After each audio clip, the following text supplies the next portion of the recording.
queremos darles esa presentación del libro, que no va a ser un lanzamiento en sentido clásico, ni una conferencia, sino que la idea es que la palabra circule y que cada persona que ha sido involucrada en el proyecto, pero bienvenidas las otras también, comenten un poquito qué es para cada uno de nosotros la Ciudad de los Muertos y qué podría ser la Ciudad de los Muertos. En ese sentido, queremos marcar un poco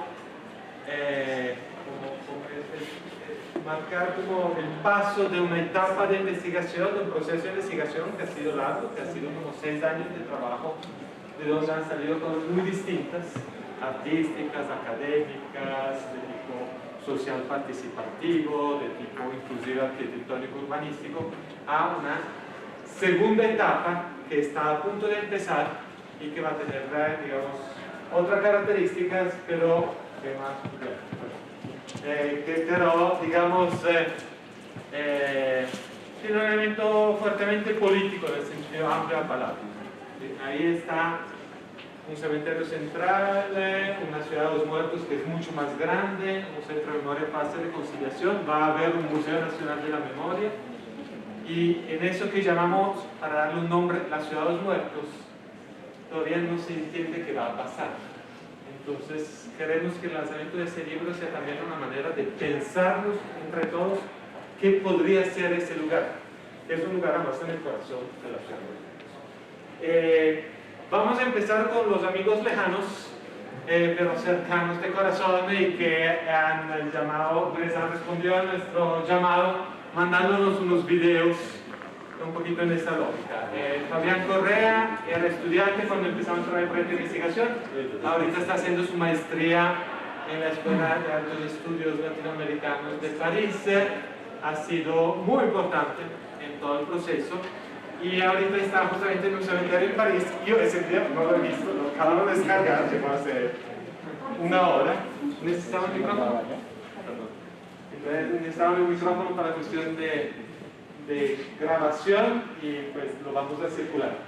Y entonces Fabián pues quiso estar presente con ese video que, de lo que tengo entendido, grabó en algún cementerio en París.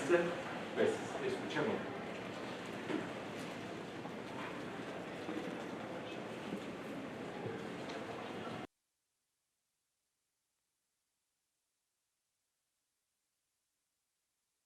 Es un espacio que inspira y que da mucha tranquilidad, y da esa tranquilidad que necesita un duelo para realizarse. Invita a reflexionar, invita a pensar. En nuestro caso, el cementerio central nos dice mucho de cómo nos relacionamos como sociedad con la muerte, con nuestros muertos, a qué le damos valor y a qué no. Y creo que es un espacio muy potente que tiene la historia nacional contenida allí, desde el cual se pueden hablar y contar muchas cosas, y que necesita ser salvado porque está en un estado bien complicado. Ese deterioro como espacio nos dice también de cómo hemos deteriorado nuestra relación con la muerte y con la vida. Y yo creo que en este momento y en esta coyuntura de paz, en donde se empiezan a hablar de nuevas cosas, es necesario potenciar estos espacios como el cementerio central, como el centro de memoria, como el Museo de la Memoria, en general todo el espacio público que nos rodea y que nos interpela a diario y que tenemos que aprovechar.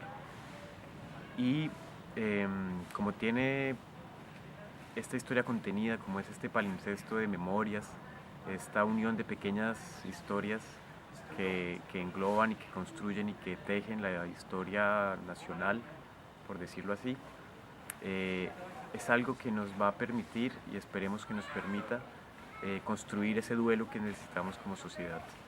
Ese duelo colectivo que hoy día intentamos construir, intentamos deconstruir la visión de la muerte que nos han impuesto, la visión de la vida, intentamos revalorarla e intentamos construir la paz también desde estos lugares. Así que la invitación es a ver estas historias y a ver cómo a través de ella nos dice mucho sobre lo que somos como sociedad, y a incidir en estos espacios para construir también desde las nuevas generaciones, un país que se valore la memoria, que se valore la vida y en paz. Bien, y también tenemos un pequeño testimonio de Nueva York. Eloisa Jaramillo está estudiando su doctorado en performance y política allá en la New York University. Ella también jugó un papel muy importante, sobre todo cuando hicimos el trabajo, pues, un acto performático, no sé cómo lo llamamos, Carlos María, un acto performático, un montaje, una cosa que se desbordó por todos lados, pero fue un recorrido en toda esa zona cementerial. Muchos de los que están aquí presentes han participado activamente a ese proceso. Eso es solo un saludito, pero pues aprovechemos. Quiero enviarles este saludo desde la distancia para celebrar con ustedes este lanzamiento y también para declarar así performativamente que este libro y este proyecto demuestran que podemos construir juntos, que podemos trabajar sobre nuestros espacios de memoria y que podemos revitalizarlos. ¡Mua! Bueno, entonces para los que de pronto no están menos enterados, el proyecto nació como un pequeño proyecto de un curso de uso público de la historia que estaba dando aquí en el departamento de historia. La idea era pues explorar un poco qué es eso de la avenida 26, qué es eso del cementerio central. Nos dio el micrófono otra vez. Para la posteridad. Hola. Y logramos tener una pequeña apoyo de la Universidad Nacional, que pero se volvió un pequeño apoyo semilla, de lo cual surgieron una cantidad de cosas, ¿sí? Salió una cartografía estimulada por el Centro de Memoria, Paz y Reconciliación, y aquí Alejandra tuvo un papel fundamental en permitir eso. Era dentro de un marco más grande de las cartografías de memoria que estaba en ese momento desarrollando el centro. Surgió ese acto, montaje, gesto performático que llamamos Canciones para Vivos y Muertos, que tenía un antecedente en el trabajo de Vividero Teatro. Aquí Carlos María está representando el grupo, el colectivo, que se llamaba Acciones de Gracia, un trabajo muy conmovedor que se hizo en un galpón del cementerio central con la gente, con los habitantes del Santa Fe. Surgieron trabajos académicos, surgieron trabajos de grado, pasantías y ahorita el libro. El libro no es un libro académico, como se podrán dar cuenta, no quiere ser un libro académico, quiere ser un primer comienzo de algo que ahorita estamos llamando archivos afectivos, es decir, juntar historias de vidas de personas que por razones afectivas, profesionales, por lazos familiares, tienen un gancho con ese territorio, ¿sí? Y pensar que esas historias de vida son de coautores. Fue un proyecto que empezó bajo, digamos, el marco teórico de la investigación y acción participativa, una tradición muy importante de esta universidad que surgió aquí en sociología con Orlando Falsborda, que se volvió uno de los hitos internacionales, por lo cual la Universidad Nacional es conocida en todo el mundo, y que creemos que tiene mucho para dar todavía. O sea, pensar romper esa barrera entre el investigador y el investigado, entre el sujeto investigador y el objeto de investigación, y pensar formas abiertas, colaborativas de trabajar. Y creo que eso nos ha llevado bastante más lejos. Después le contaré un poco los proyectos que se abren de ahora en adelante, pero justamente para mantener ese espíritu colaborador y participativo y abierto, les voy a pasar el micrófono. La idea es que cada uno hable 5 minutos. ¿Qué es para uno la ciudad de los muertos y qué podría ser? ¿Sí? Y empezamos evidentemente para las personas que han estado involucradas más directamente en el proyecto. Por proximidad física, arrancar. Listo. Entonces, Carlos María, ¿arrancas tú? Esto es totalmente improvisado, no hay un orden fijado ni mucho menos. Ok, buenas tardes. Pues yo vengo en representación de Vividero Colectivo. nosotros respondimos a un llamado de Eloísa Jaramillo al principio del Instituto Cultural de Patrimonio, y de Patrimonio Cultural, disculpen, hacer unos proyectos que tenían que ver con teatro y que mapeaban o que intentaban acercarse a los territorios de la ciudad, específicamente a visibilizar y a las maneras de cómo se apropia el territorio, cómo se apropia el patrimonio de la ciudad. Entonces, nosotros lo que hicimos fue, así como Pablo lo estaba contando, fue una cartografía sensible en la cual intentamos mapear las relaciones subjetivas de las personas que estaban involucradas con el cementerio y con el barrio Santa Fe, que lo circunda, y de esa manera intentamos o construimos lo que nosotros llamamos también una cartografía sensible de un territorio, ¿sí? Un territorio afectivo. Entonces, en ese proceso tanto nos involucramos nosotros afectivamente con las personas que entrevistamos, hicimos también propio un habitar en un espacio que era conocido por nosotros pero que no era el usual. Tejimos unos lazos también entre unas personas, visibilizamos, creo yo, también el trabajo de unas activistas y de personas que trabajan dentro del cementerio, y recogimos algunas de las historias que ya habían sido mapeadas anteriormente, pero que nosotros las pusimos en acción para que otras personas de la ciudad las conocieran. Entonces, yo recuerdo que cuando hicimos el llamado a que se iba a hacer la presentación en uno de los galpones, en una de las bodegas adyacentes al cementerio, lo primero que la gente decía, uy, qué miedo ir hasta allá, sí, qué miedo ir un domingo allá en la tarde y demás, pero después de haber habitado ese espacio, las personas se dan cuenta que allá que era un espacio de la ciudad que es rico en historias, que tiene un valor muy importante para la ciudad. Y una de esas historias muy significativa es la de María Salomé, patrona de las trabajadoras sexuales, también patrona de la comunidad LGTBI de una manera u otra, que tiene una historia muy interesante de desplazamiento también del cementerio central al cementerio de Matatigres, y que nosotros pusimos en relación con un poco lo que está sucediendo con el centro, todas las tensiones que hay allí. Ese es un lugar importante en términos políticos y económicos para la ciudad, y qué procesos digamos de traspaso de los habitantes o de cambios urbanísticos van a suceder allí. Entonces, para nosotros el proyecto no solamente fue recoger unas memorias, sino darnos cuenta cuáles eran unas tensiones sociopolíticas que existían en ese espacio, y con el llamado de Paolo y de Alejandra y el Centro de Memoria hacer ese montaje de canciones para vivos y muertos, que fue como una segunda parte del proyecto que nosotros habíamos iniciado, una parte extendida, fue nuevamente extender la investigación a más personas, involucrar a más personas, que más de los vecinos de Santa Fe,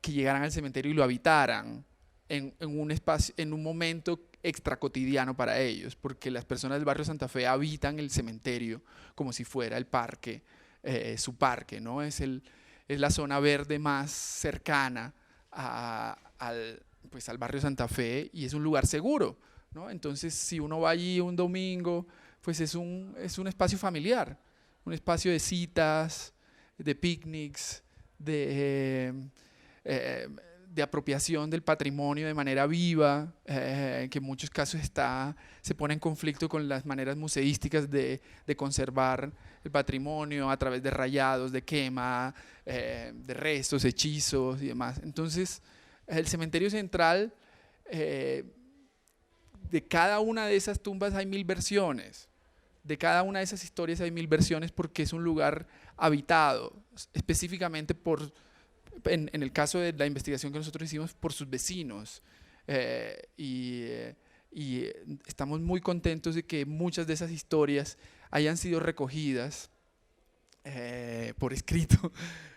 Nosotros tenemos documentación audiovisual, pero el peso que tiene una publicación pues es bastante fuerte, ¿no? Y le puede llegar a muchísimas más personas y estará en la biblioteca y será un texto de apoyo a otras investigaciones nuevas y ojalá que apoye a proyectos que intenten cuidar ese espacio. Y pues nada, hoy celebro que esas historias no se mueran y que sigan evolucionando y que sigan creciendo, porque esas historias también están vivas. Muchas gracias. Gracias, Carlos María. Bueno, Carlos María es muy modesto y no ha nombrado un par de cosas pero me parece importante decirlo. Uno es que el trabajo de Videro, del colectivo Videro Teatro, ha tenido una acogida de público impresionante en las 2 veces que lo presentamos. La segunda fue en el Iberoamericano, y eso también da cuenta de un interés que tiene la ciudadanía frente a un lugar que de hecho para muchos es off limits, es fuera del alcance.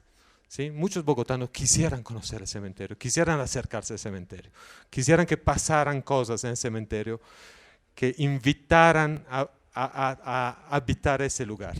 Y sin embargo, pues eso pasa muy a menudo. La segunda es que, digamos, Carlos María, de manera muy elegante, no lo dijo, pero quiero decirlo, porque es clave en el proceso. El proceso ha tenido sus descaches y sus problemas, uno de los cuales es que todo el trabajo que hicieron los artistas, los productores, los luminotécnicos en esa ocasión nunca fue pagado. La alcaldía se había comprometido y por unas cuestiones burocráticas institucionales que ahorita no viene al caso contar, nunca cumplieron con los que eran acuerdos muy institucionales, muy escritos. Entonces, pues, un disculpe, digamos, colectivo. Obviamente no hablo a nombre de la alcaldía, pero pues hice parte del proceso a las personas que terminaban haciendo de manera voluntaria. Y bueno, se ha tratado de un proceso, más que un proyecto de investigación, ha sido un proceso de investigaciones que se cruzan, rizomáticas. Entonces nosotros empezamos a trabajarle, nos dimos cuenta que había un grupo de artistas que estaban trabajando con el barrio Santa Fe, con cementerio ahí en ese galpón, fuimos a verlos, los invitamos, y eso es un poco para introducir a Silvia, porque Silvia Riveros también empezó a ser parte del grupo de investigación, pero después se desarrolló una investigación artística por su cuenta como fotógrafa que la llevó a explorar otros aspectos y otras miradas y otras facetas de ese territorio que afortunadamente están plasmadas, unas de sus fotos hacen parte del libro. Entonces, Silvia.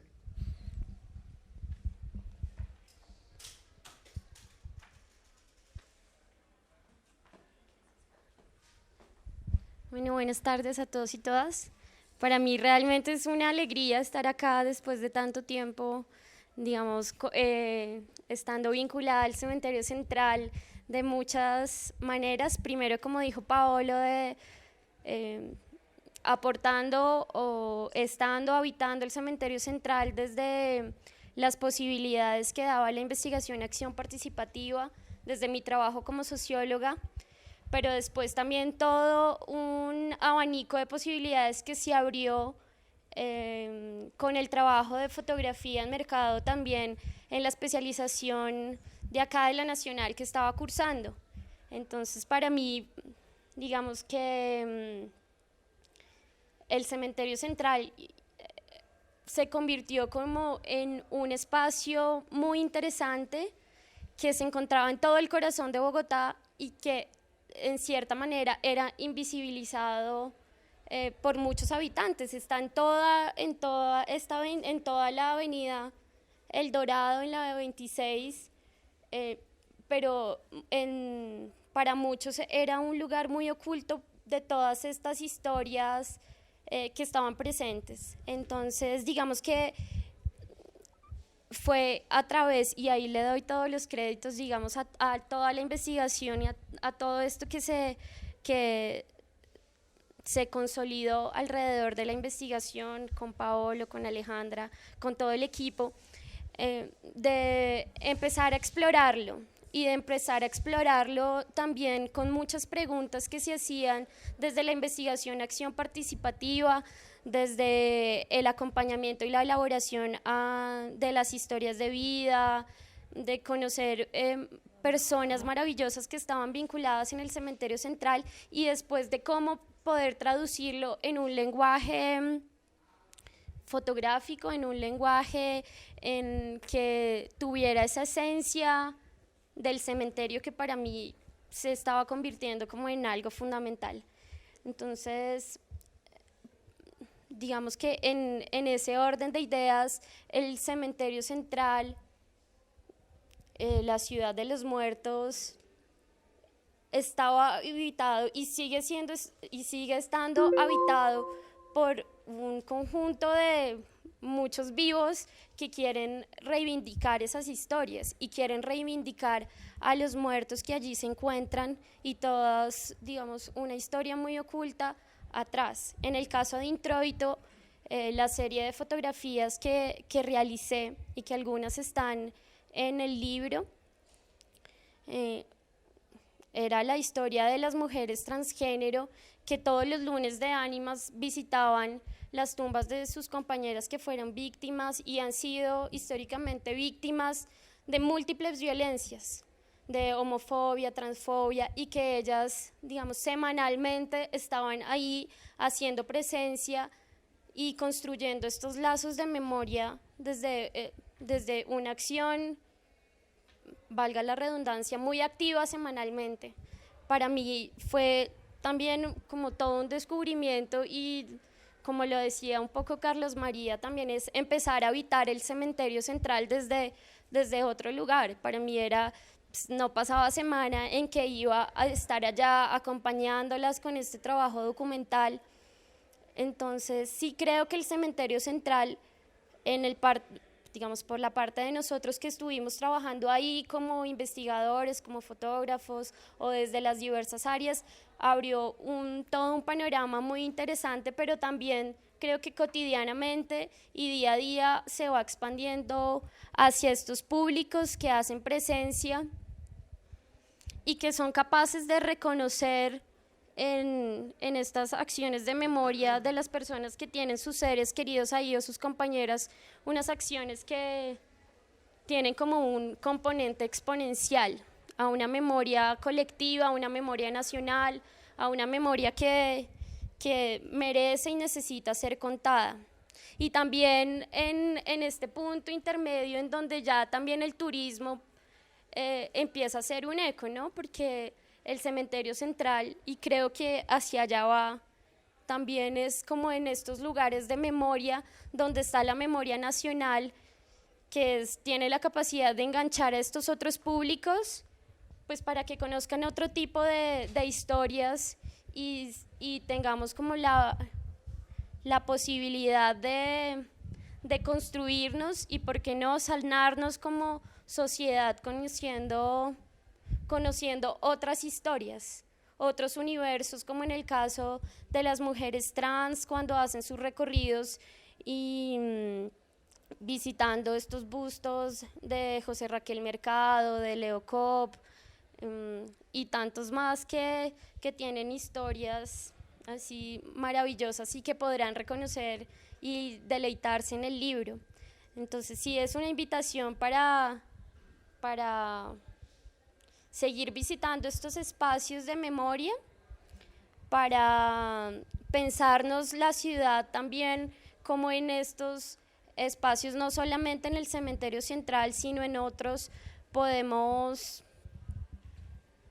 indagarnos como sociedad e indagar a través de estos monumentos o estos espacios en los que institucionalmente se presentan historias y memorias, pero que como a través de nosotros mismos se pueden resignificar día a día. Gracias.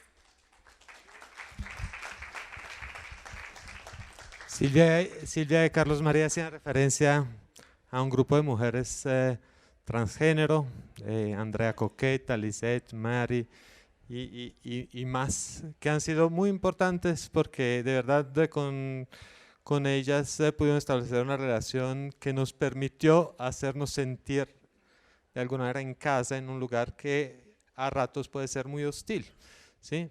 Y nos, digamos, introdujeron a su mundo, y pues ahí por ejemplo, encontramos un recorrido que era un recorrido de resistencia y de lucha para los derechos LGBTI que no sospechábamos, y que pasa por el cementerio, y que pasa por los cultos a los santos populares. ¿Sí? Entonces, otra arista, otra faceta del hecho que eso es el lugar para ellas de descansar y de parchar y de tomarse un poquito de descanso de la vida tan fuerte y del voltaje tan alto del Santa Fe, y irse a fumar un baretico y a dialogar con sus muertos. Pero entonces, para nosotros ese trabajo fue posible porque hubo gente que nos abrió las puertas y hubo gente que nos permitió entender ese territorio. Por eso se volvieron coautores y coinvestigadores del libro. Y aquí, un momento.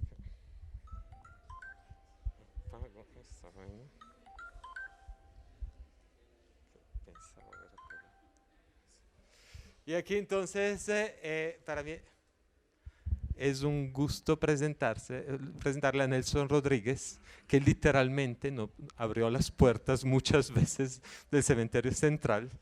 Lo llamamos Nelson Rodríguez hoy, pero por mucho tiempo fue el 7. El nombre con que el apodo, con que todo el mundo lo conoce en el cementerio central, que ha trabajado ¿cuántos años? 10 años en el cementerio central, y pues fue una de las personas claves de verdad para que nosotros empezamos a entender ese mundo. Entonces, sin más preámbulo, Nelson.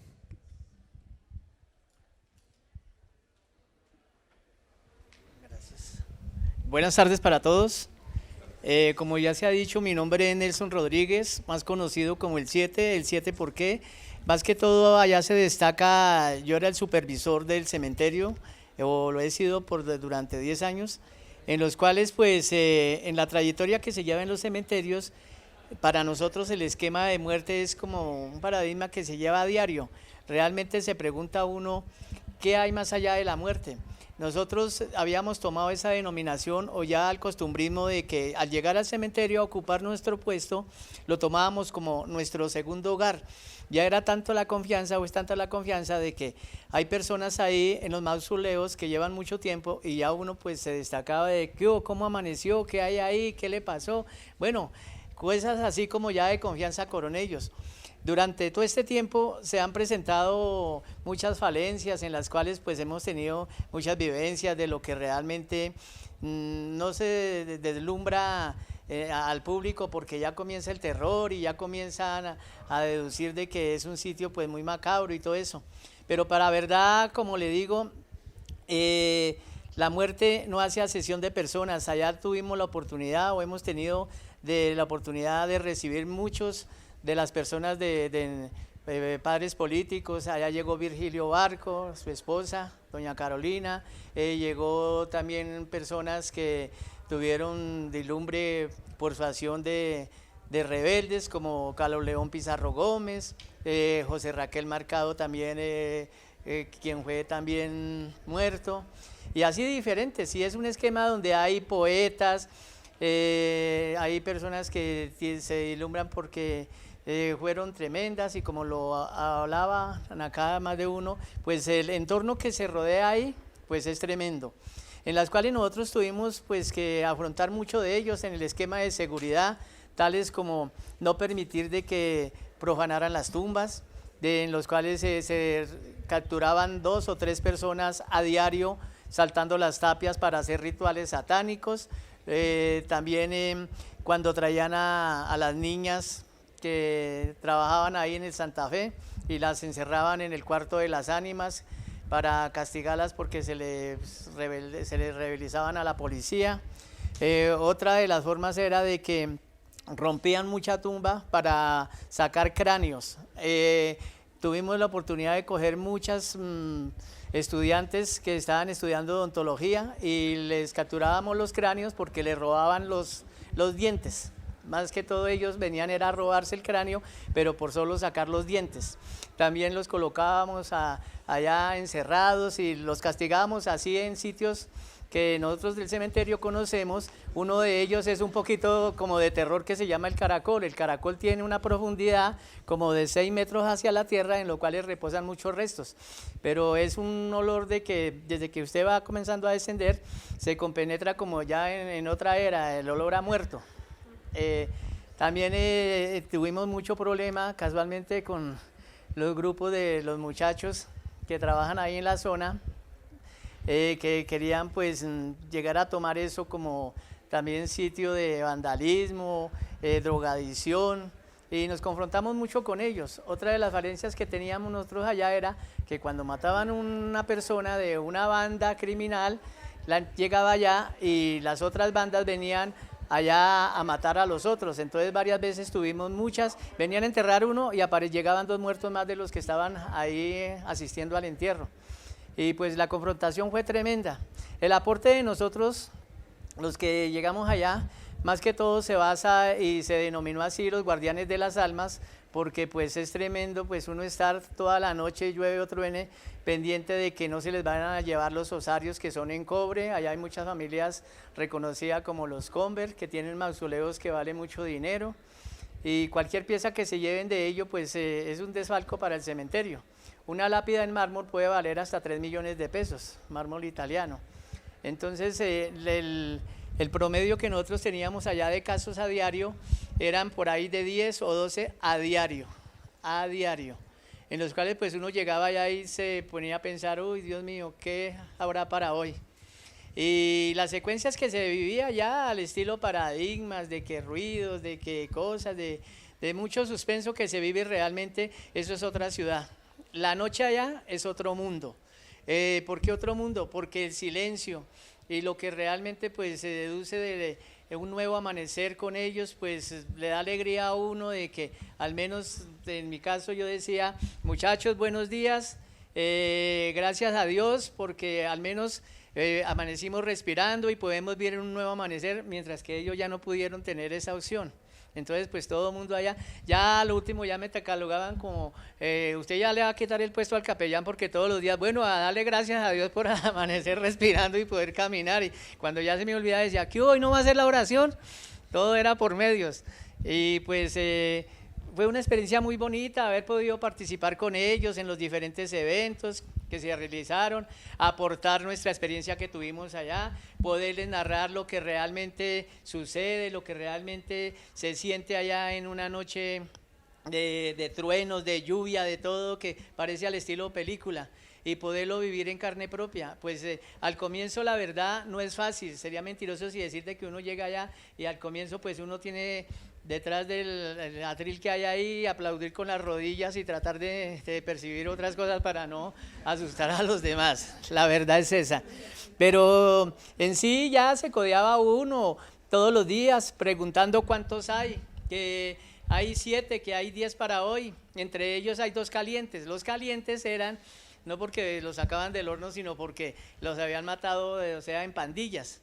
Y ahí era donde se deducía, tocaba pedir el apoyo de la policía, pero no dejaban al estilo Juan Charrasqueado, de echar sus pistolazos al aire.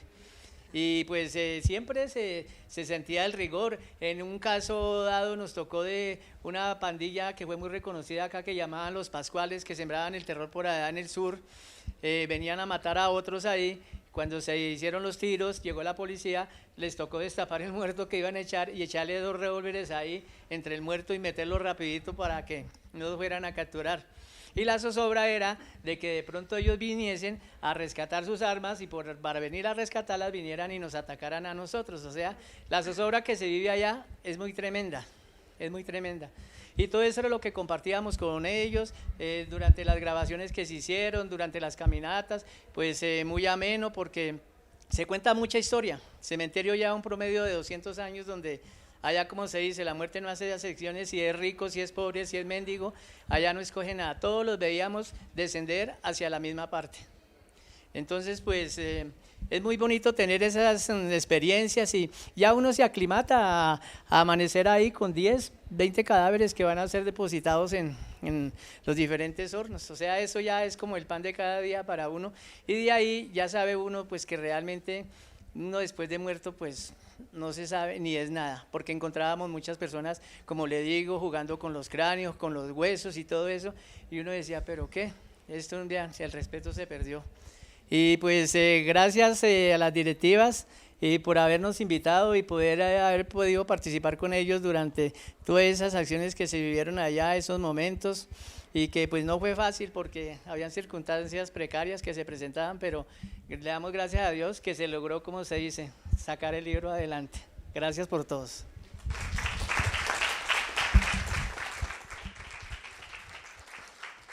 Bueno, Nelson es un cuentero extraordinario, podría seguir aquí tardes y tardes enteras, como de hecho pasó en el cementerio. Pues las historias que cuenta en el libro son otras.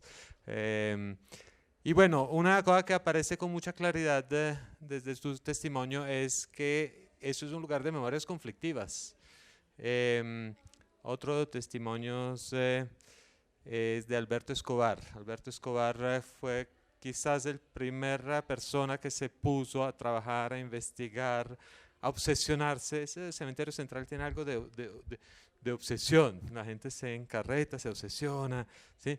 Y sacó la guía al cementerio central, y la guía al cementerio pues es todavía un hito, en el sentido que es el único trabajo de investigación, digamos, patrimonial, monumental, concienzudo, sistemático. Él, irónicamente, en la historia de vida que nos cuenta, dice, sí, eso tenía sus pormenores, ¿no? A cierto momento nos dimos cuenta que hicimos una guía, y esa guía, los que más la frecuentaban eran los ladrones. Le explicábamos cuáles eran las piezas que de verdad valían la pena, ¿sí? Entonces se volvió una guía para ladrones. Esa tensión está ahí, pero no es la única, ¿sí? Esas memorias divergentes son fuertes. Ahorita Nelson hacía referencia a Carlos Pizarro, la tumba de Carlos Pizarro. Todos sabemos quién es Carlos Pizarro, pero se volvió un santo popular. De pronto no todo el mundo sabe que está llena de acciones de gracia. Entonces no solo los militantes, ex militantes del M-19, la gente que tiene afinidad política con Carlos Pizarro, digamos, le hace homenaje a su tumba, sino que personas que ven en él un potencial intercesor con el mundo de los muertos, así como Raquel Mercado, que era sindicalista y que se volvió, digamos, santo popular, así como Leo Kopp. María José, la hija de Carlos Pizarro, nos acompañó en un gesto que creo que vale la pena. Hoy no puede estar, está en Barcelona, nos manda muchos saludos y de apoyo, pero hizo algo en Canciones para Vivos y Muertos que creo que vale la pena, y era que así como Nelson, así como muchas personas aquí presentes, digamos, estaba físicamente presente en la acción, ¿sí?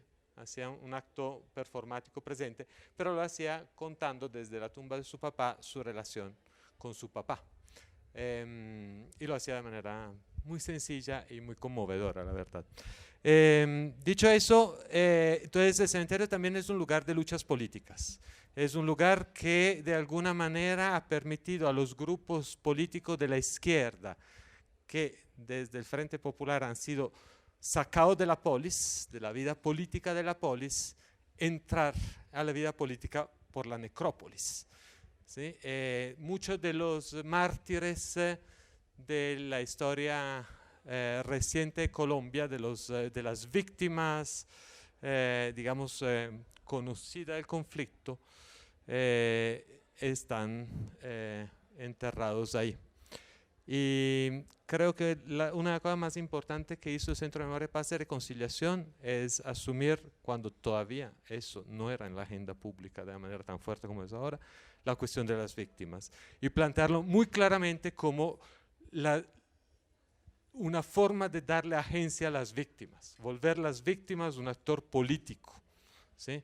El estatus de víctima es un estatus que corre riesgo de inmovilizar las personas. En cambio aquí era la idea de activar desde las víctimas posibilidad de transformación social en la sociedad. Y creo que Alejandra Gaviria ha sido protagonista en esa historia, primero con Hijos e Hijas, uno de los movimiento, una de las organizaciones que ha sido pioneras en trabajo sobre memoria y contra la impunidad, y después cómo funciona el Centro de Memoria, Paz y Reconciliación, y ahora desde la red de lugares de memoria, que son unos 20 y pico de lugares por toda Colombia, donde se sigue trabajando esos temas. Entonces, si la sobrinita nos permite.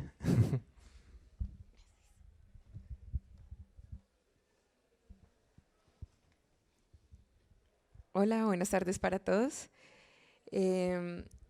Yo pues como tal vez Nelson, llegué al cementerio de trabajo porque se volvió, al cementerio central porque se volvió mi lugar de trabajo. Es decir, empecé en el proyecto del Centro de Memoria desde el año 2009, cuando era una maqueta, y después de muchas vueltas se decidió que el mejor sitio para construir el Centro de Memoria, Paz y Reconciliación era en la avenida 26, en lo que se conoce como el Parque de la Reconciliación, entre el Cementerio Central y el Parque del Renacimiento. Esta zona hacía antiguamente parte también del cementerio y era la zona donde se encontraban los columbarios que se le escribieron la vida sagrada, y luego Beatriz González, la artista, hizo la intervención. Pero entonces toda esa zona era el cementerio de los pobres, era el cementerio de la caridad, y resultaba que cuando esos columbarios se llenaban, los cuerpos los sacaban y los enterraban en el lote que ahora es el Centro de Memoria, Paz y Reconciliación. Entonces, en toda esta perspectiva que Paolo un poco contó de, bueno, cómo hacer que la memoria deje de ser un tema de la victimización, del terror, digamos, de todas las prácticas de violencia que se pudieron vivir, y que también la memoria pueda tener, integrar y contar todas las otras dimensiones de los seres humanos antes de la victimización, ¿no? Su papel político, si es que lo cumplía, su papel social. Pues para nosotros fue una gran contradicción, y es cómo vamos a hablar entonces de toda esa dimensión de la agencia de los seres humanos, ubicándonos en un cementerio, digamos, en el lugar donde reside un poco la muerte.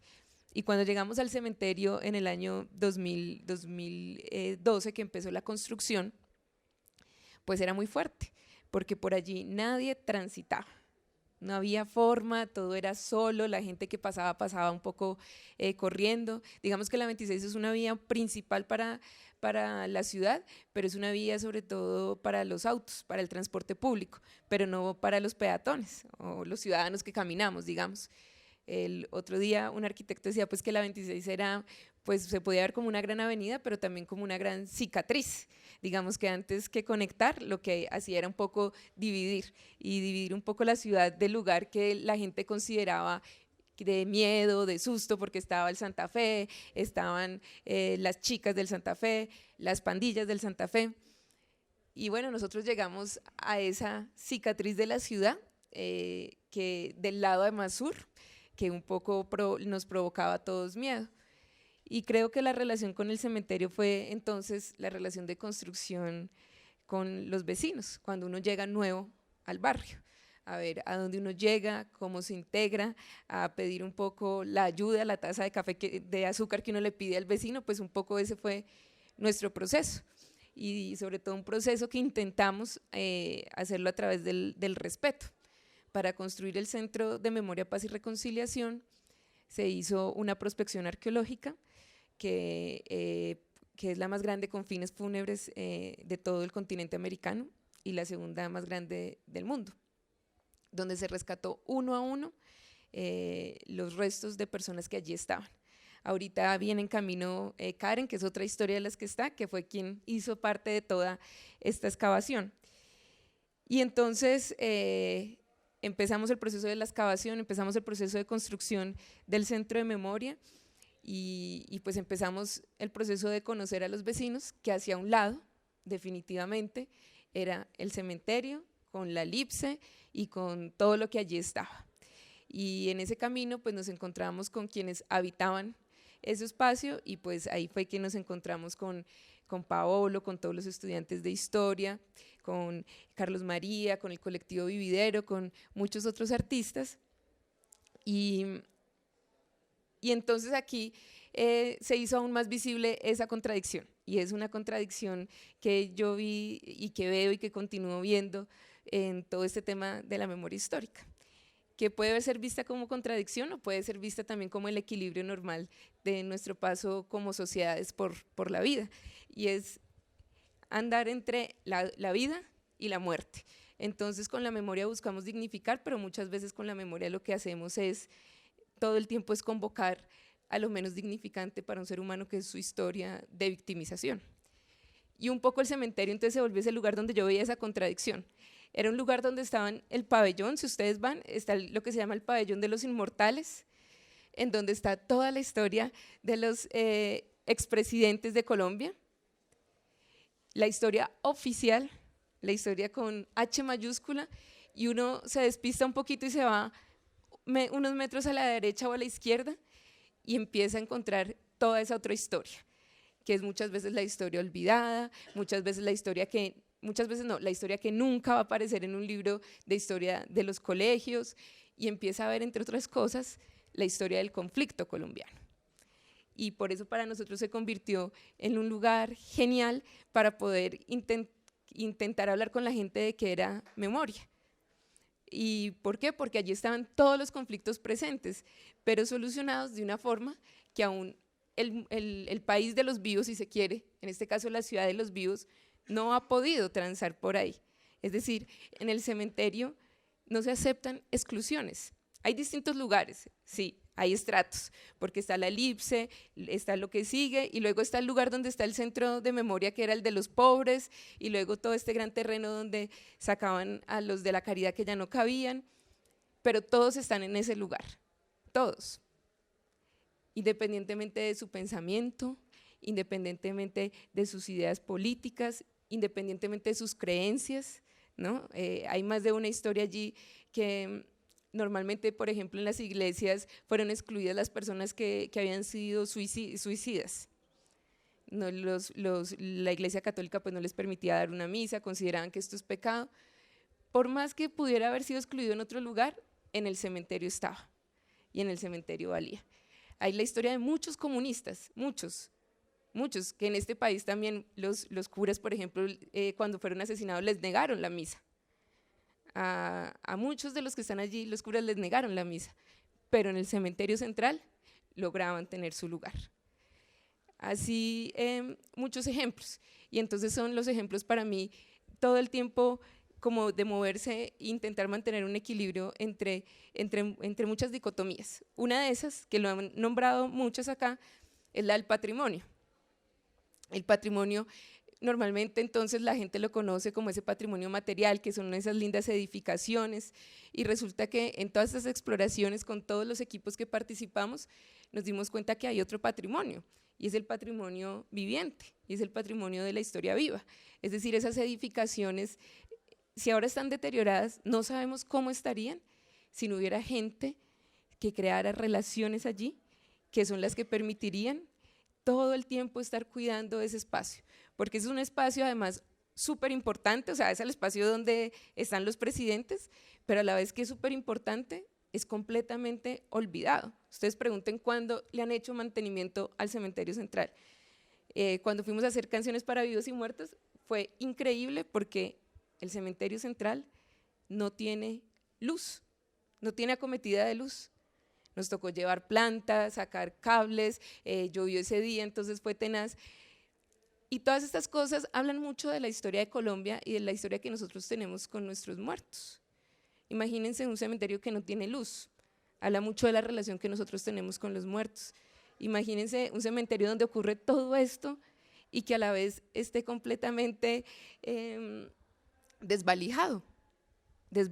Dice mucho como de no solo del cariño que le tenemos a nuestros muertos, sino como del respeto, del sentido que le damos a lo que allí está ubicado. Nosotros siempre nos hacíamos una reflexión y decíamos, el cementerio de Buenos Aires, ¿cierto?, de la Recoleta, el cementerio de París, supongo desde el que habló Fabián, feliz y sonriente, son lugares que de una u otra forma le dan sentido a las sociedades. Es decir, la gente va y busca ya preguntas y las encuentra. De cierta forma encuentra respuestas y si no las encuentra un espacio para reflexionar. Caminando, recorriendo las tumbas. Y uno ve el cementerio de la capital de Colombia, de un país en guerra, y uno comprende. Uno dice, es que si el cementerio está así, uno sabe cómo está el país, digamos.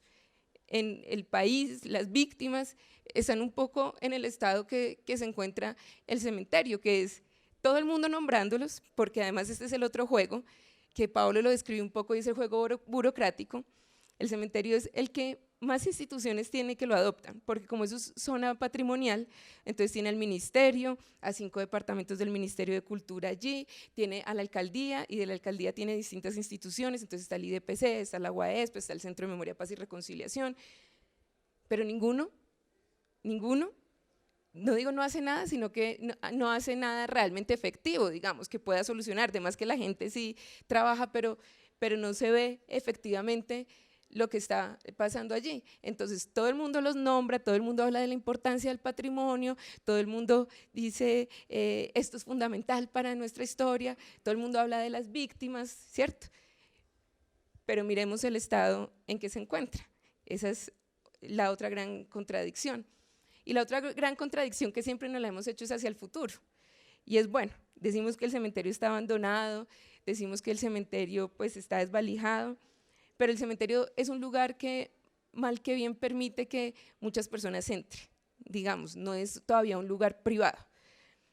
Aquí corremos también un gran riesgo y es que el cementerio en su proceso también de, si se quiere, de cuidado o de lo que sea, se entienda que el cuidado es la exclusión.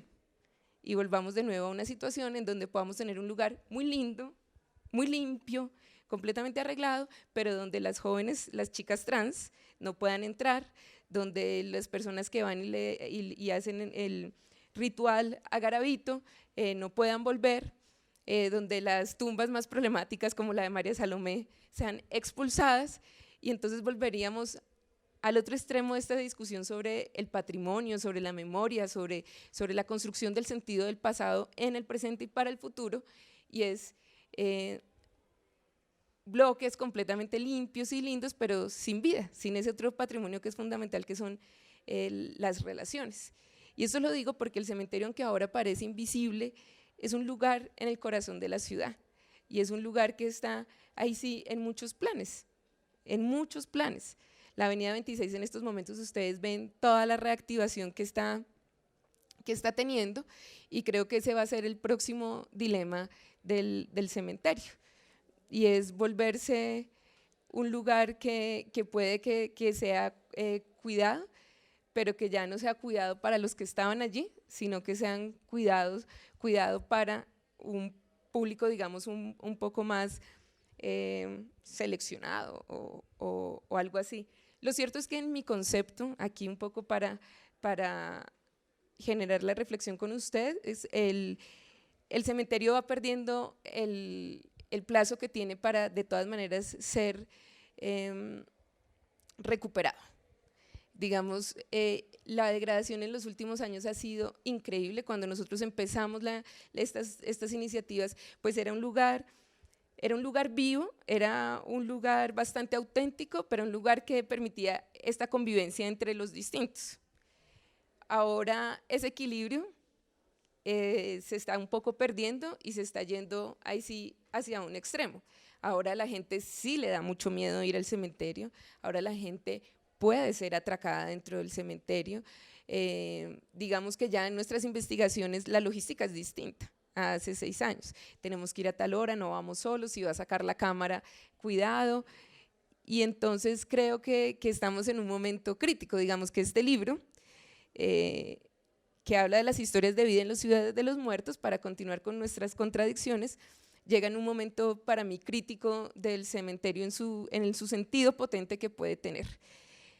Por último, decir pues que el libro intentó mostrar un poco esas contradicciones que se tenían entre la vida y la muerte, y por lo tanto el libro tuvo un trabajo gigantesco de diseño para poder mostrar lo que hay de vivo en esas historias muchas veces que se relacionan con los muertos. Yo en ese sentido quisiera hacer el agradecimiento público a la Fundación Escuela Taller de Bogotá, a los diseñadores y su equipo creativo que estuvo a cargo de muchas cosas en todos los proyectos que se hicieron, pero sobre todo en este libro. Digamos que hay veces pensamos que iba a ser interminable y que teníamos la maldición de los muertos del cementerio por habernos metido con ese tema, porque el libro se demoró. Pero el libro se demoró porque, como ustedes han visto, pues esto es bastante heterogéneo, con el ritmo de cada uno multiplicado por el número de historias que hay. Pero creo que ese libro logra entonces rescatar ese complemento, esa relación, ese equilibrio un poco que hablábamos de sacar lo que hay de vivo en lo muerto, en lo que la gente considera que es lo muerto. Cada uno de sus diseños, su postal, sus hojitas, cuando las vean, tienen ese trabajo hecho por los diseñadores de la Fundación Escuela Taller de Bogotá. Por más decir que también es un ejemplo de que muy accidentado, pero se puede trabajar juntos desde distintos lugares. Creo que eso es lo más maravilloso de esto, y es que es un trabajo interdisciplinar en todo el sentido de la palabra, porque son todas las disciplinas, incluyendo la académica, pero no solo la académica, digamos, no solo la gente que viene de la academia. Están las distintas disciplinas, desde la música y el canto de Graciela Triviño, pasando por el arte y la propuesta, digamos, artística y performativa de mucha gente, pero también pasando por las historias vitales de personas que están atravesadas, que atraviesan pues estas historias del cementerio, desde su profesión como Karen, antropóloga forense. Entonces creo que tuvimos muchas frustraciones, muchísimas. Ven por ahí una lista pasando, y eso es reflejo como de toda la burocracia y todo lo que tenemos que hacer para poder sacar un libro, y que después no haya detrimento, y que les pido firmen para que no tengamos luego problemas. Y todo eso muestra un poco todo el proceso lento, espacioso que hemos tenido que hacer para sacar el libro, que es uno de muchos de los objetos, productos, resultados que hemos tenido en este proceso, pero que esperamos abra la reflexión para el futuro, para qué podemos esperar, hacer, lograr de la ciudad de los muertos, que sobre todo nos genere reflexiones a esta ciudad de los vivos en estos tiempos actuales. Muchas gracias.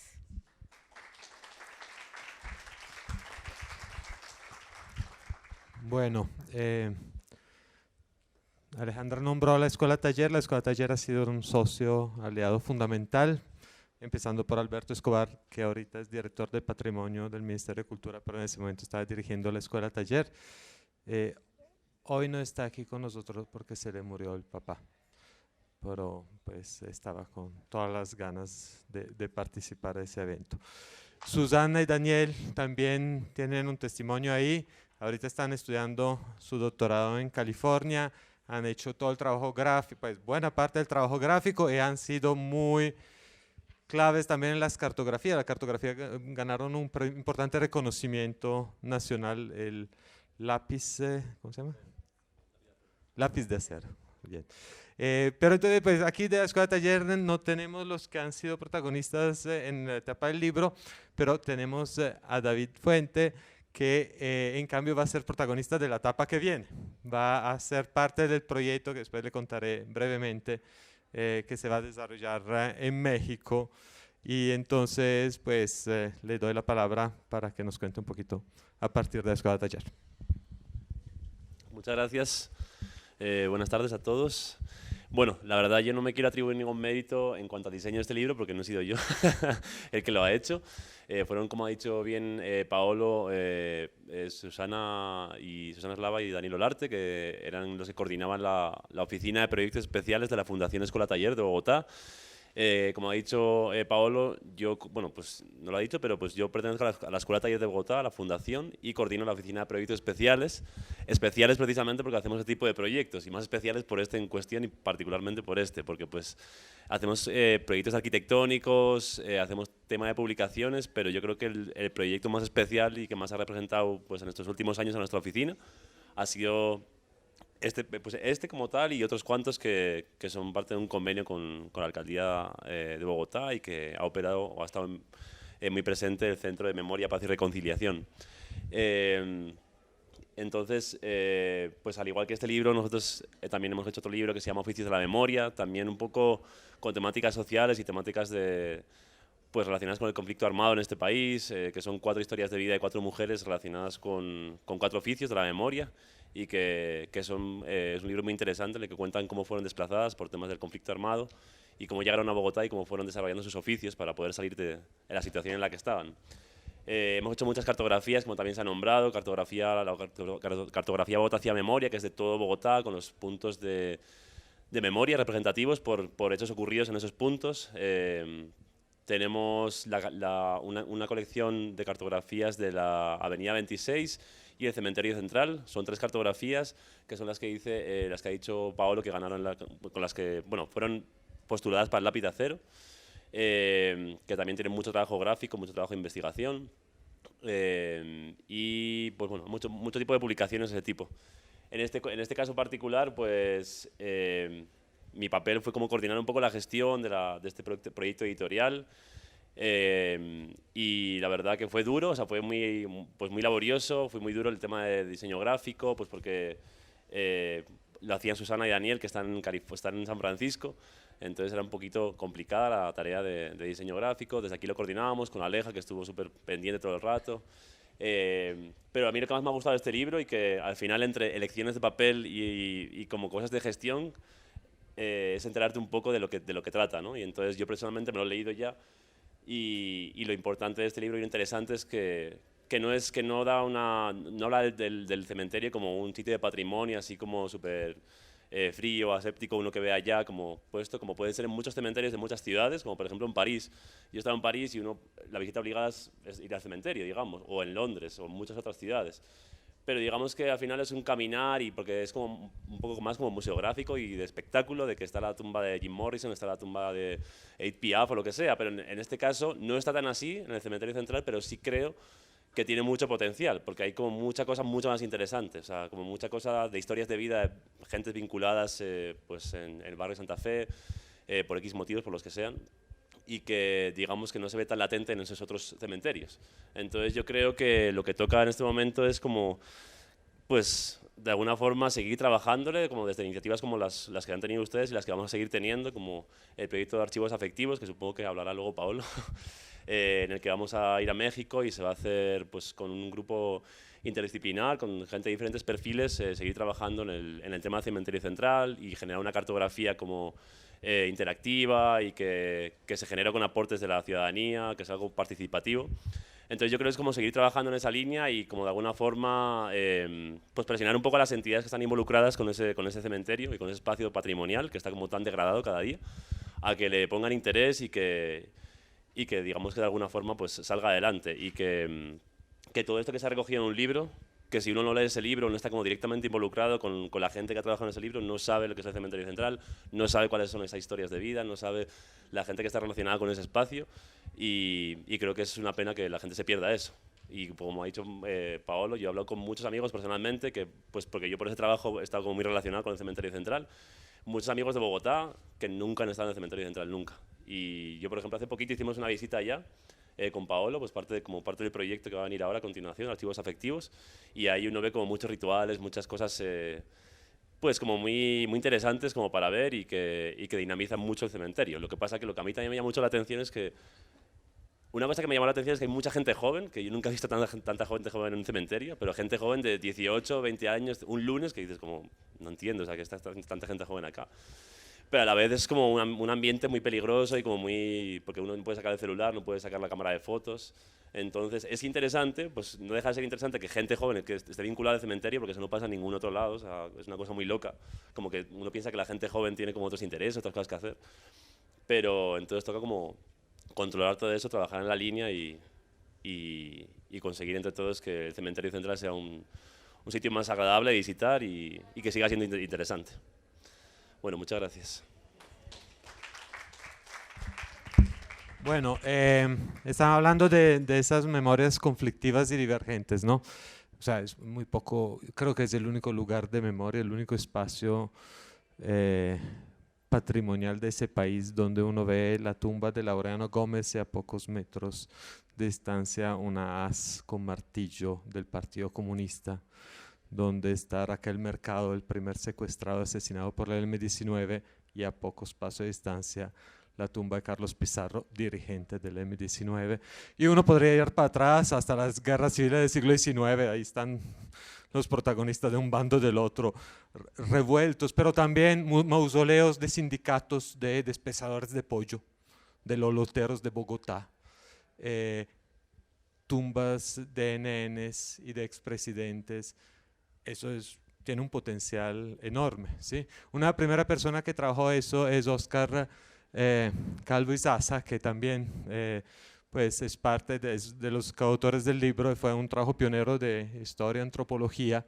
Él ahorita es profesor de historia en la Universidad de Antioquia. Pero la cosa más poderosa y conmovedora de esa historia de vida es de pronto cuando él habla de su experiencia personal con cementerios. O sea, escudriñando un poco, más allá de su interés investigativo, aparece su vivencia.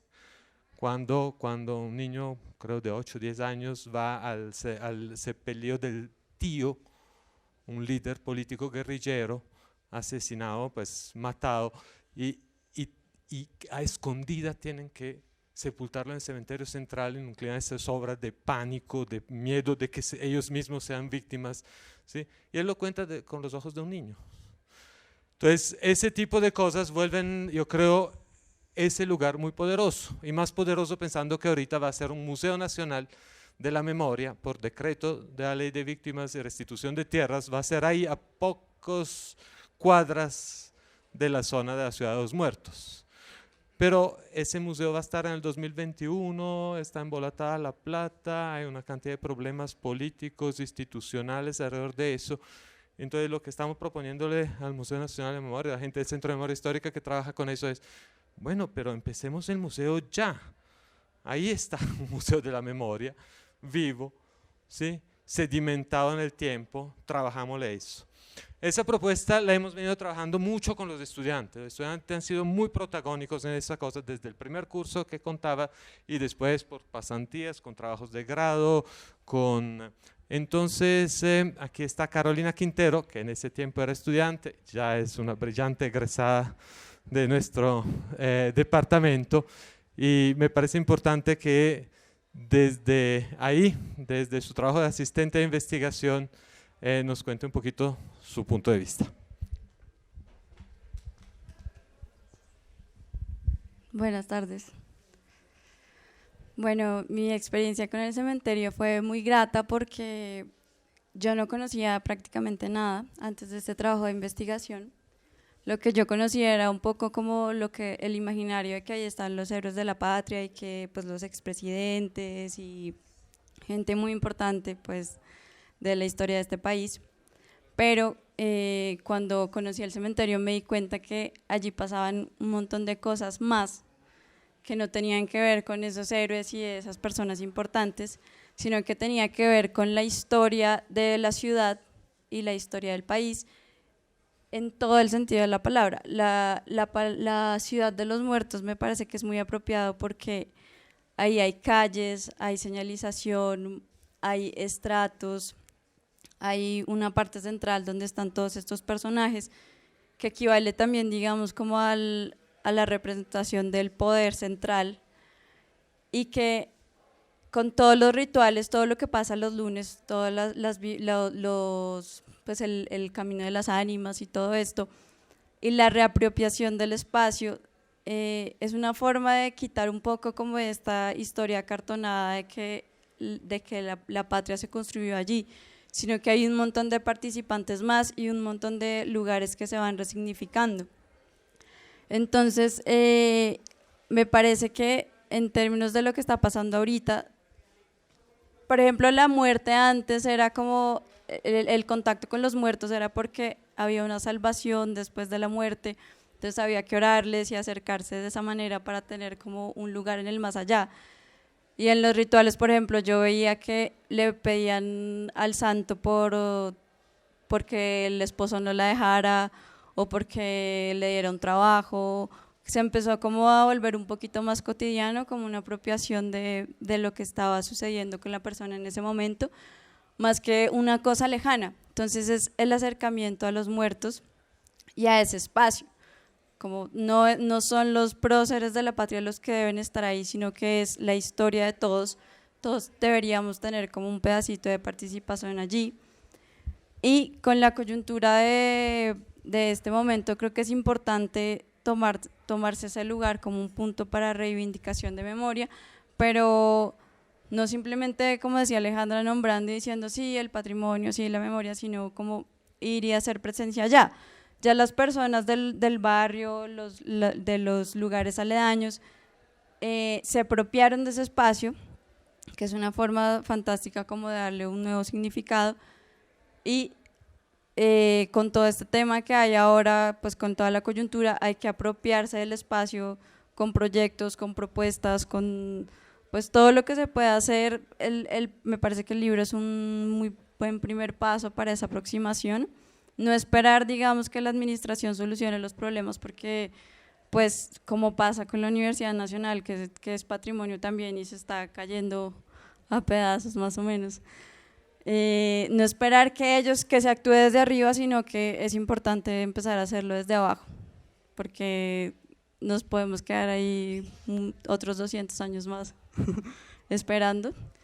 Y pues nada, agradecer a todo el equipo, a Paolo por poder participar en este proyecto. Gracias. Bueno, ya vamos cerrando, pero no quiero terminar sin darle la palabra a 3 personas más, de pronto 4, un poquito corto. Karen Quintero ha sido una persona crucial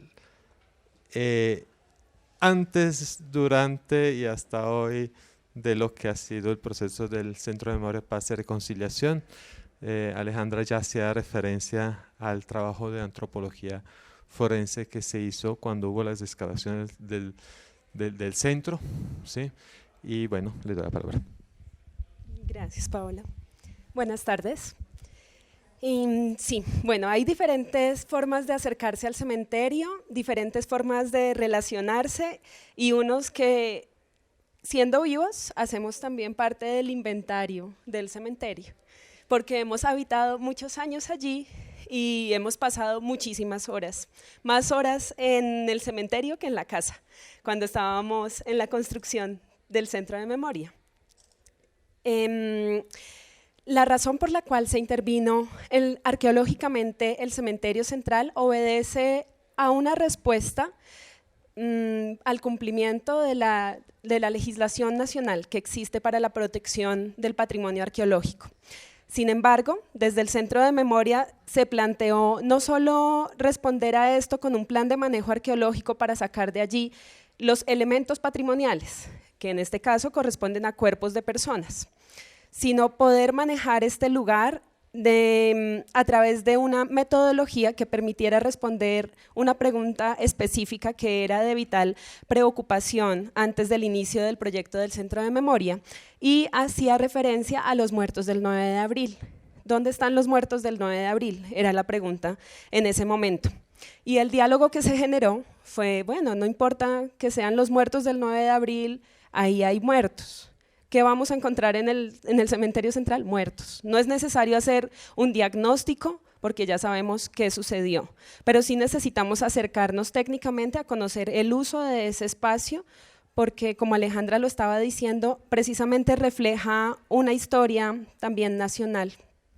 Cuando nos preguntaron por los muertos del 9 de abril, se generaron múltiples preocupaciones, porque el cementerio central lo vemos ahora como una sección. El cementerio ha sido seccionado durante la historia, ha sido cortado por avenidas, ha sido atravesado por estas vías que han estado relacionadas con el crecimiento también de la ciudad. Cuando nace el cementerio central, en el año de 1827, el general Simón Bolívar como una medida, de las primeras medidas en salud que se desarrollan aquí en Colombia, y las primeras políticas públicas en salud, destina un espacio alejado de la ciudad para enterrar a los muertos. Y ese es el espacio del cementerio central, lugar que tenía que recibir ahora a los difuntos, quienes habían sido enterrados durante el periodo colonial en las iglesias, y se reflejaba allí también toda una forma, todo un sistema económico y unas relaciones sociales en la forma de enterrar a los muertos. Sin embargo, el cementerio central fue siendo absorbido y quedó en el corazón de la ciudad, una ciudad que ahora es absolutamente gigante, pero que yo creo que cualquier persona en cualquier localidad puede hablar de qué es el cementerio central, y existen muchos imaginarios, y cuando la gente pasa por allí y ve esos potreros que quedaron abandonados, piensa que allí hay NNs. Esa es como la gente se refiere al cementerio. Entonces mencionaba que el cementerio fue seccionado. Existe el espacio del Parque del Renacimiento, que es un proyecto que se construyó en la primera alcaldía del hoy alcalde Enrique Peñalosa, pero que desafortunadamente no tuvo un manejo arqueológico en ese momento. En ese momento, desde el 1991 con la nueva Constitución y desde el 98 con la Ley de Cultura, se dice que hay que proteger los lugares patrimoniales. Sin embargo, esto no es una legislación muy rígida hasta el año 2008, y desafortunadamente por estas circunstancias básicamente se han pasado por la galleta el respeto a los muertos, que uno pensaría, bueno, eso no tiene por qué estar sujeto a una ley, eso es un principio ético también de una sociedad, pero esta forma de intervenir el cementerio en la primera etapa, donde los muertos literalmente y por voces de los vecinos del cementerio fueron sacados a volquetadas y llevados al basurero, fue algo que se quiso prevenir con la construcción del centro de memoria. Se quiso decir, si vamos a hablar de un centro de memoria, de un lugar para dignificar a las víctimas, sería absolutamente contradictorio deshabitar ese lugar de quienes lo han habitado durante más de 100 años y que son los muertos de Bogotá, y son nuestra memoria y nuestro patrimonio. No son víctimas del conflicto armado quienes han sido enterradas allí.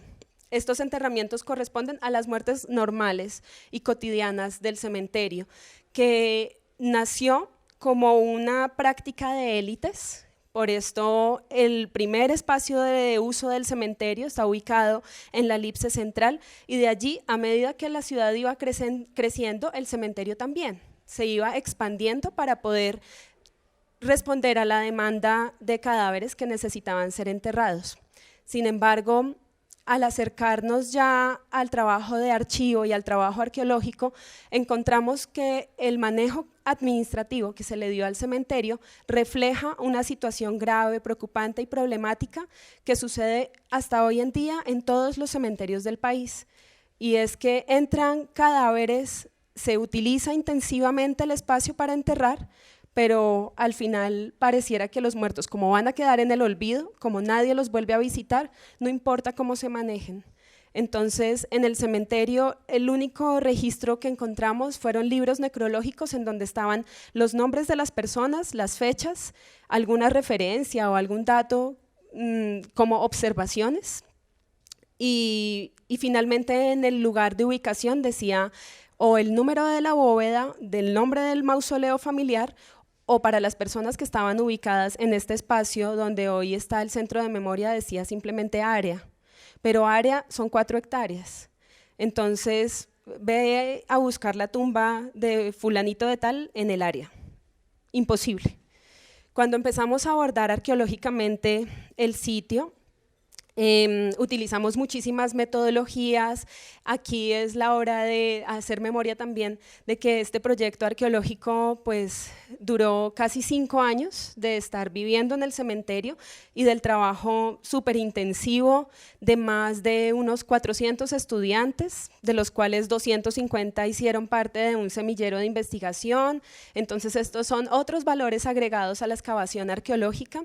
También allí tuvimos visitas académicas de universidades nacionales e internacionales y muchísimo cubrimiento de medios. Y en un comienzo teníamos muchísimo temor de hablar con la gente sobre lo que estábamos haciendo en el cementerio. Porque claro, cómo nos perciben desde afuera, decíamos, no, los sacamuertos, los profanadores, pero luego intentamos buscar un lenguaje que tradujera ese trabajo técnico que estábamos haciendo y poder transmitírselo a la comunidad y especialmente a los vecinos del barrio, de la localidad de Los Mártires, de los barrios San Per Mendoza, Santa Fe y Teusaquillo, que son los barrios tradicionales que han estado como vecinos del cementerio.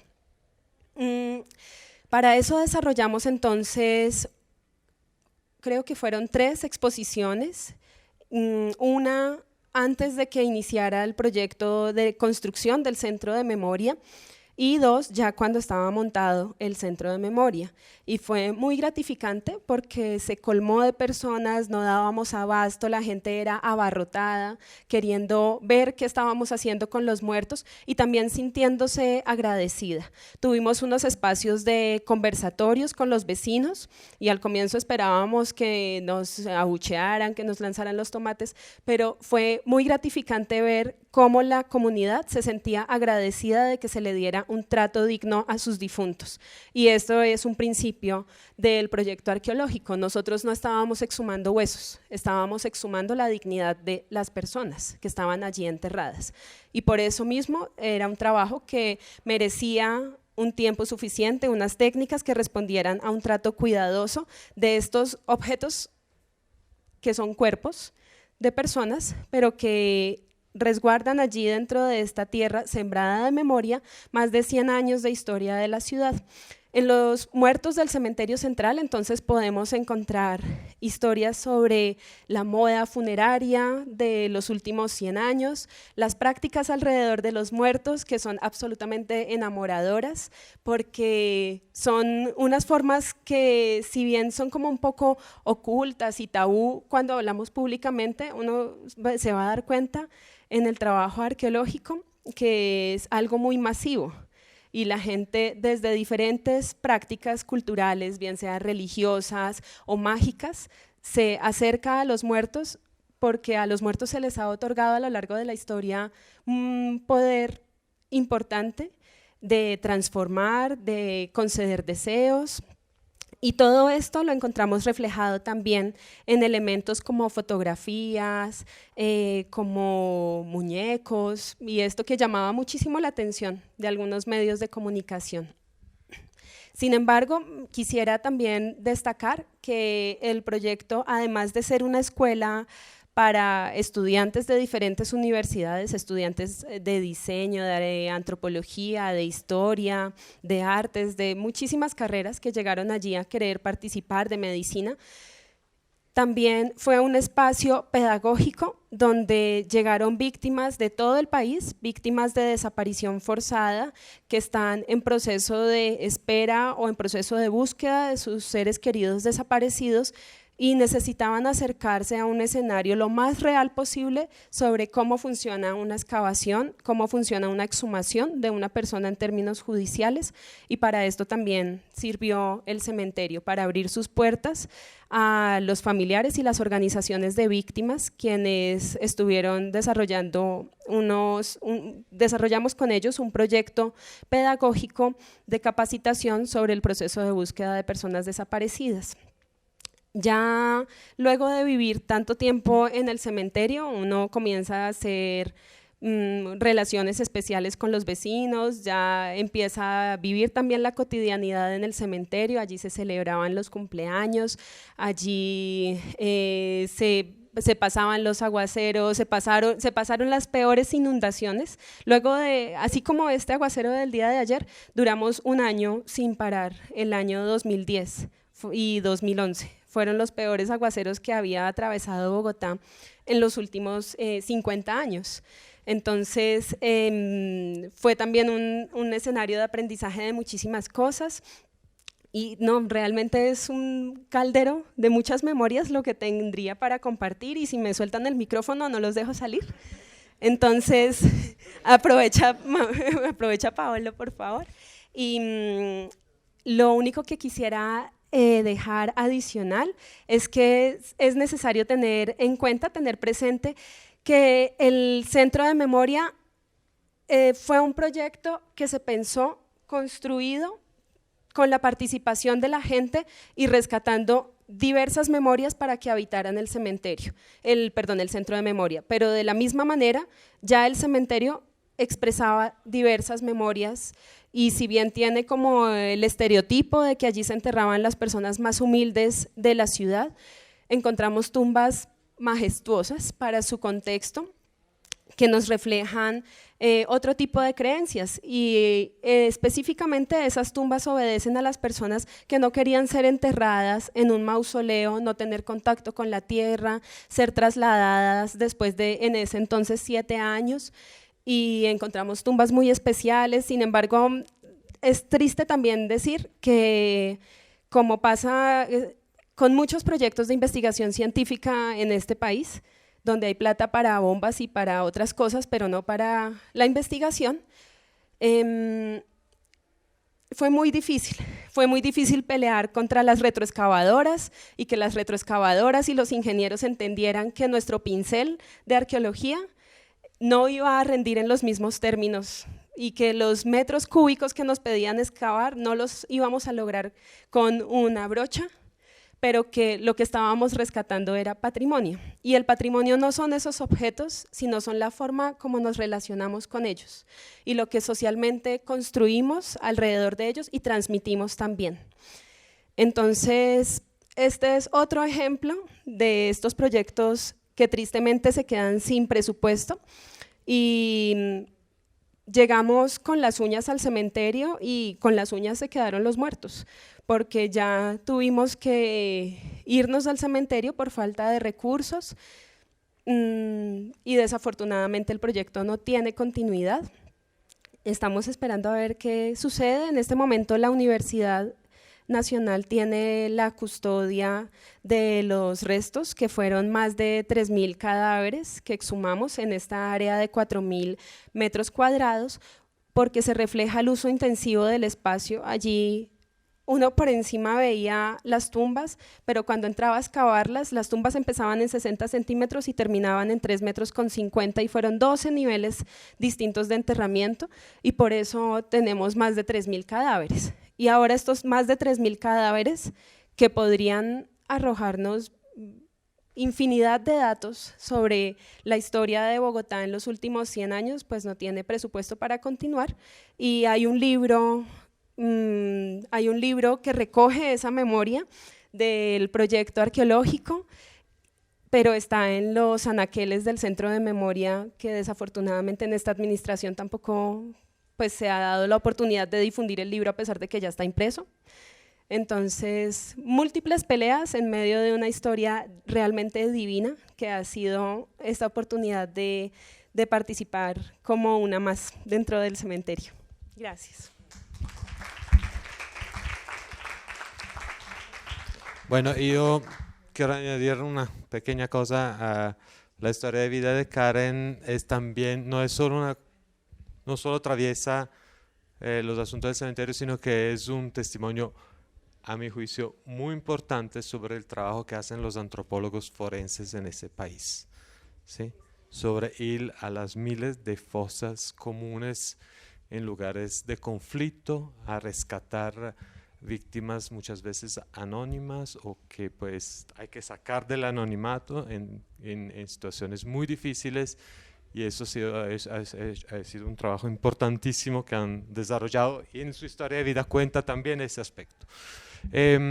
Bueno, un minutico le quiero regalar a Camilo Bogotá, que está aquí con nosotros. Camilo no participó directamente del proyecto, pero sí tuvo un papel porque era funcionario y trabajaba con prácticas culturales en la alcaldía en esos años. Y las prácticas culturales han rodeado el cementerio. Es decir, y creo que muchos de ustedes conocen el cementerio más por los murales y los grafitis que lo rodean que por lo que está adentro, ¿sí? Los grafiteros, los muraleros y los teatreros y los cirqueros y muchas otras formas artísticas y culturales han tenido un papel destacado en toda esa historia. Nosotros tenemos también una historia de vida de un par de muralistas que nos cuentan cómo llegan a trabajar eso. Entonces, simplemente cortico, pero me gustaría que Camilo también se tomara la palabra un momentico. Y después le quiero mostrar 2 videos hacia el futuro, hacia lo que estamos haciendo. Son 2 videos de 2 minutos cada uno. Bueno, ok, gracias Aleja, Paolo. Pues no, nada, básicamente está recordando una frase de un rockero argentino, Tanguito, que decía, ¿cómo poder disimular? ¿Cómo es que dice? ¿Cómo poder disimular la guerra en tiempos de paz si aquí los muertos siguen vivos? Y creo que tiene mucho que ver con ese sentido, porque tenemos la idea un poco de que la 26 es sola, Aleja decía vehicular, ahí no pasa nada, pero si nos fijamos bien, cuando se sacude la sociedad colombiana, cuando pasa algo trascendental, lo primero que se llena con ríos de gentes es la 26. Y la 26 se vuelve un mar humano. El año pasado tuvimos una marcha con más de 120.000 personas pidiendo y exigiendo los acuerdos de paz de La Habana. Cuando la muerte de Carlos Pizarro, etcétera, etcétera, siempre ha sido un recurrente el punto invisible que solo se llena cuando requiere ser llenado por una memoria que está impaciente ahí. Entonces, en ese sentido, un poco lo que hemos trabajado desde el proyecto de la Bogotá Humana era una idea que se llamaban los corredores culturales, y eso lo hablamos mucho con Paolo, con Aleja en los tiempos de nuestras maestrías, de cuando entramos a hacer el doctorado, y era como esa 26 es una, además de ser una cicatriz, tiene en todos sus puntos la historia de la violencia reciente y pasada de Colombia, y por eso las gigantografías, el tema de los grafitis, todo el tema de la revitalización con el Centro de Memoria, sigue siendo un referente, digamos, para los que reivindican este tema, pero además centros como el Monumento a los Héroes Caídos en Combates es un claro referente de la ultraderecha colombiana. Hace el sábado pasado, muy pocos, pero es el centro donde se concentra el uribismo, los movimientos fascistas, neonazis, ahí son puntos de reivindicación. Entonces tenemos, esa historia iba ahí, y yo digo que estos esfuerzos que se han hecho vienen haciéndose, pero vamos a continuar haciéndolo hasta que podamos generar una narrativa y un relato compartido, una historia que no está escrita. Ahí está Rafael Uribe Uribe, nuestro primer presidente progresista del país, muerto a hachazos, y todavía preguntamos quién asesinó a ese señor. Ahí está Álvaro Gómez Hurtado, uno de los bastiones interesantes del conservatismo, ahí está enterrado y no sabemos quién lo mató. Tenemos a Carlos Pizarro, Bernardo Jaramillo, Manuel Cepeda Vargas, etcétera, etcétera. Y tenemos un punto también, una batalla por el control de los significados importantes, como diría Raymond Williams. Cuando estábamos en plenos procesos de paz, negociando esto el año pasado, sistemáticamente fueron atacadas y rotas las tumbas de Jaime Pardo Leal, de Bernardo Jaramillo, como un proceso de discusión en lo simbólico. Entonces, esto que vemos en los micrófonos de los medios de opinión pública, esto que vemos en las confrontaciones de cafetería, también se expresa en lo simbólico. Acá deberíamos tener muchas anécdotas de eso. Entonces, nada, simplemente saludar este esfuerzo, decir que pues hay muchas corrientes, flujos y contraflujos, pero no hay que perder la fe en que hay que continuar estos procesos, y desde que la memoria se siga escribiendo, se siga recordando, algún día puede dar el paso a volverse un relato nacional y un relato de reconciliación. Entonces, estos esfuerzos creo que tienen mucho que ver con lo que estamos tratando de construir en el país. Entonces, felicitaciones por este texto. Gracias, Camilo. Y bueno, vale la pena recordar que no es el último de los logros de ese proceso colectivo de investigación que una parte de A26 haya sido declarada eje de la memoria de la paz, que es precisamente la parte que va desde los cerros del Parque de Independencia, para ser preciso, hasta la 30. Casi llega al campus de la Nacional. Sí, hay que hacer un último. Pero y en buena medida a partir de todas esas iniciativas. Recordemos que el mural de Jaime Garzón no solo se ha vuelto icónico, sino que es un lugar de peregrinaje hoy en día. La gente va y deja cositas a nombre de Jaime. Es decir, esos murales son mucho más que un asunto decorativo, se han vuelto parte de la vida simbólica de la ciudad.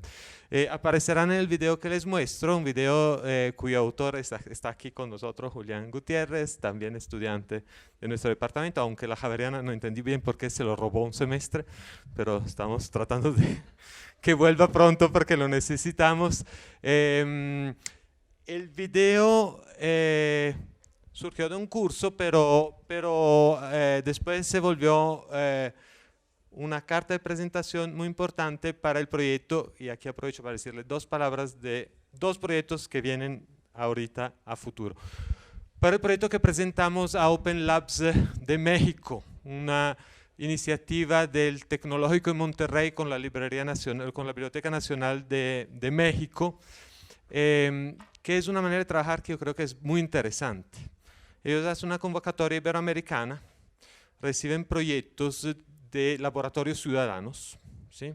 Es decir, proyectos que tengan un componente, como dicen ellos, de tecnología digital, tecnología social y tecnología tecnología ancestral, pero no hay mucha plata de por medio, eso es lo interesante. Ellos seleccionan 10 proyectos, nosotros fuimos el único colombiano con un proyecto que llamamos Archivos Afectivos sobre la Ciudad de los Muertos, y lo que te dan es la oportunidad de tener 2 semanas para trabajar con colaboradores de cualquier lado del mundo, ingenieros de sistemas, programadores, diseñadores, artistas, hacker activistas, líderes comunitarios LGBTI y siga contando, ¿sí?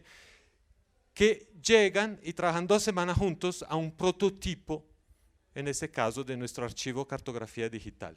Si nosotros desde la Universidad Nacional tuviéramos que pagar un ingeniero de sistema, un programador, un diseñador y tal, sería costosísimo, nunca lograríamos hacerlo, y igual probablemente saldría mucho menos interesante, ¿sí? Entonces, esa manera de hacer confluir energías intertransdisciplinarias me parece interesante. Estamos tratando de ver si vamos armando algo parecido aquí en la Universidad Nacional.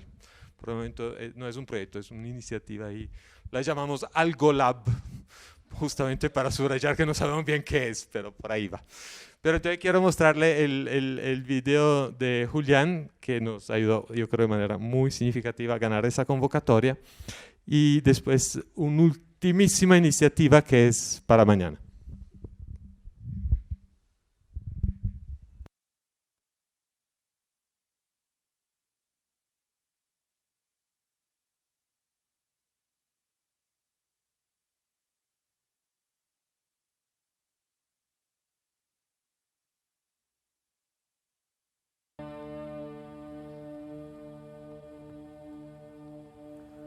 La ciudad de los muertos de Bogotá es uno de los más extraordinarios lugares de memoria de toda Colombia.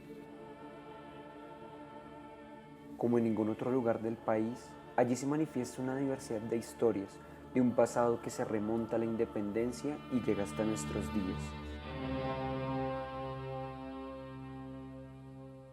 En un mismo espacio se encuentran mausoleos de próceres a lápidas de NN, fosas comunes y monumentos a expresidentes, tumbas de guerrilleros y de militares, murales y memoriales, personas separadas en vida a raíz de su pertenencia política, su extracción social, su raza y su género, comparten en la muerte un lugar común.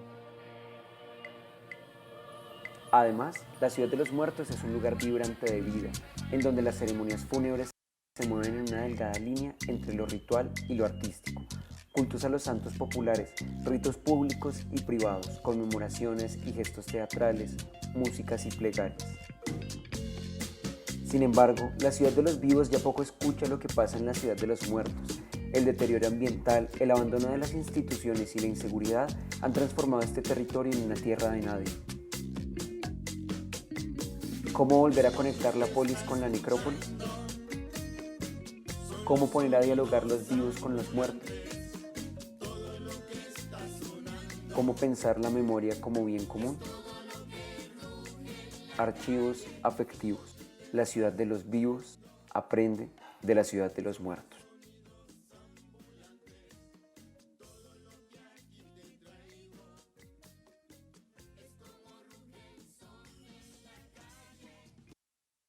Listo, muchas gracias.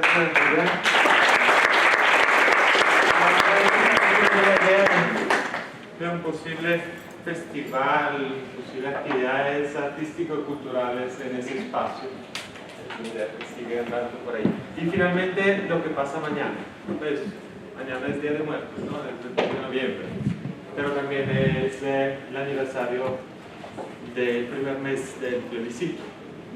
Y dentro de la movilización ciudadana que siguió al sacudón del plebiscito, con un grupo de colegas y de estudiantes de artes, de la maestría de artes vivas, pero también con Alejandra y con otra gente. Hemos como reflexionado cómo hacemos actos, gestos de micropolítica, o sea, de gran movimiento político y tal, pero que involucran situaciones que están un poquito al margen de las marchas y de los campamentos. Y una reflexión que venía también de ese trabajo era que difícilmente vamos a podernos reconciliar entre vivos si no nos podemos reconciliar con los muertos, y que hay que romper esa barrera de que uno tiene los muertos de uno y los muertos del otro, y los muertos tuyos, los muertos míos. Salió esa iniciativa que llamamos Todos los muertos son nuestros muertos. Y la idea es eso, es pensar cómo hacemos encontrar los unos a los otros. Fue una iniciativa abierta que hemos lanzado. Ahorita les mostraremos, les muestro el breve video que acaban de hacer. Y cada uno después la ha cocinado a su manera. Entonces en el Castillo Meta están con una iniciativa, en Pereira están con otra iniciativa, en París están con otra iniciativa. Lo que vamos a hacer nosotros mañana, y es una invitación también, es vernos a las 4 al Cementerio Central. Va a haber un altar de muertos y un cuarteto de la Universidad Nacional que va a tocar una parte de una composición de música clásica contemporánea, no sé si es el término técnico, un cuarteto de música clásica, pero es una composición contemporánea. Y de ahí con un trabajo de un artista carnavalero, performero de Pasto, que va a sacar unos personajes de la tradición nariñense.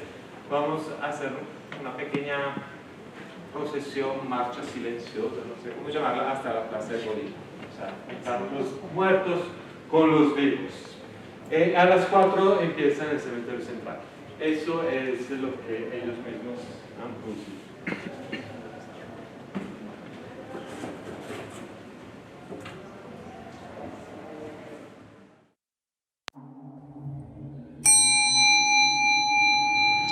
El 2 de noviembre se cumple un mes del plebiscito.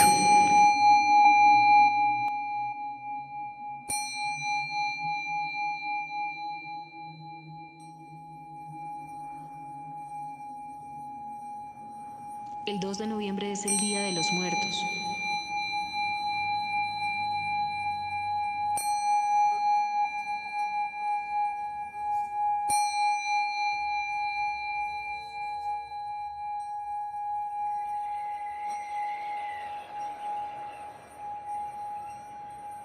Todos los muertos son nuestros.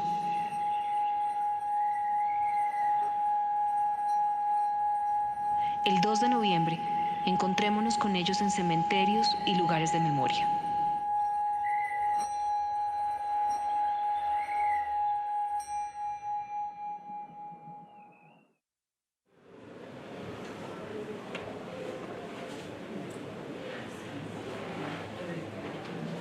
Bueno, no sé si alguien quiere comentar algo o tiene alguna inquietud o pregunta así como para finalizar. Pues entonces invitadísimos mañana 2 de noviembre a ese pequeño gesto de micropolítica, y pues cierro diciendo que eso es un proceso de investigación y de creación abierto.